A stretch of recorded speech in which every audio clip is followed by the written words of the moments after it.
Ranking the UFO albums with Michael Schenker. Coming up next on the Golden Age of Hard Rock. Hey rockers, welcome to the Golden Age of Hard Rock, where I'm bringing hard rock goodness to your dirty little ear holes.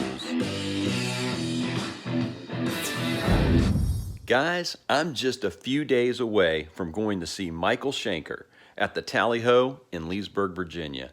So today, I would like to rank the UFO studio albums from the 1970s that featured Michael Schenker.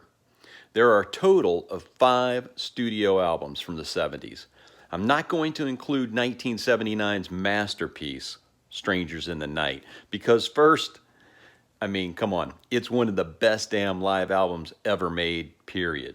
By default, it would be my #1 pick. It's literally a UFO greatest hits package on steroids when you add in the live energy of the performances. So for that reason, I won't throw it into the mix. But if you want to know what I think is the greatest album ever released by any lineup of UFO, then yes, it is Strangers in the Night, hands down.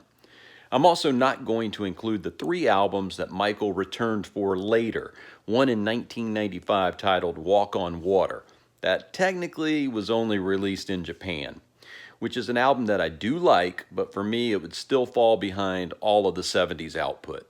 And the same goes for Covenant in 2000 and Sharks in 2002. The band for this classic 5-year run consisted of, from left to right, Michael Schenker on lead guitar, Phil Mogg on vocals, Paul Raymond on keyboards and guitar, Pete Way on bass, and Andy Parker on drums. One note on Paul Raymond. Paul entered the lineup with a Lights Out album. No keyboards were credited for the Phenomenon album, while Chick Churchill played keys on Force It, and Danny Peyronel played on No Heavy Petting. Let's review the chronology for these releases first. Michael's first album with UFO was 1974's Phenomenon, followed in 1975 with Force It, then No Heavy Petting in 76, Lights Out in 77, and Obsession in 78.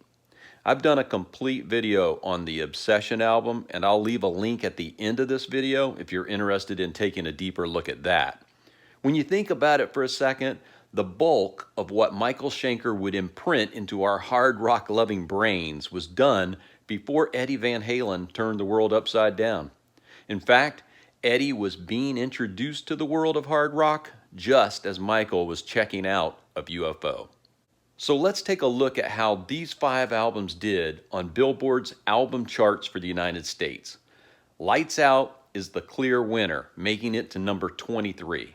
Followed by Obsession at 41, then Force It at 71, No Heavy Petting at 169, and Phenomenon at number 202. Okay, so this is how they fared on the charts, but how do they fare with me? Coming in at number 5, I've got Phenomenon. I might as well say it right now. I love, love, love all 5 of these albums, but one of them has to be number 5 and one has to be number 1. For me, today, I'm putting Phenomenon in the number 5 spot. My top 3 songs from Phenomenon would be Doctor Doctor, Rock Bottom, and the Michael Schenker instrumental Lipstick Traces. My pick for number 4 is No Heavy Petting. Another thing that all of these albums have in common is that all 5 album covers were done by the company Hypnosis. They did some of the best album covers in the 70s and 80s. You name it. Pink Floyd, Led Zeppelin, Rainbow, Black Sabbath, and of course, UFO. My top 3 songs from No Heavy Petting are Natural Thing, I'm a Loser, and Reasons Love. Breaking away from the Billboard rankings, my number 3 UFO album is Obsession from 1978.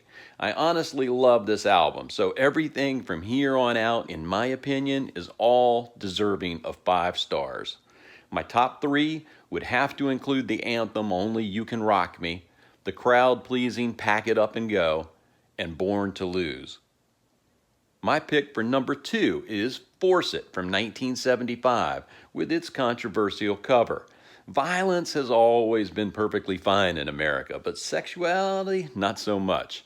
This is the UK cover. In America, the cover was calmed down by making the couple in the tub transparent. Anyway, it's hard to pick just 3 songs, but I'm going with Out in the Streets, Shoot Shoot, and Let It Roll. My number 1 pick has to be Lights Out from 1977. There are only 8 songs on Lights Out, and every one of them is a keeper. You know, I'm so thankful that I grew up with this album as a teenager. It always takes me back to that time that we all spent in our bedrooms listening to music. I know for a fact that these songs will always be a part of my life. I don't care if I'm 80 years old, I will still be listening to UFO. Probably the hardest thing I've had to do during this ranking is to just pick 3 songs out of these 8 songs. But here goes. Love to Love, Too Hot to Handle, and Getting Ready. And that leaves out the awesome ballad Try Me and the title cut Lights Out. In my opinion, the only thing that can trump the Lights Out album is the live Strangers in the Night album. But I'm sure that you already knew that. Here's the countdown results. We got Lights Out at number 1, followed by Force It at 2, Obsession at 3, No Heavy Petting at 4, and Phenomenon at 5. I hope you've enjoyed my ranking of the 1970s studio albums that included Michael Schenker. How did I do? I hope you'll share your rankings with me in the comments because I do look forward to seeing how you feel about these albums. Until next time, keep rocking.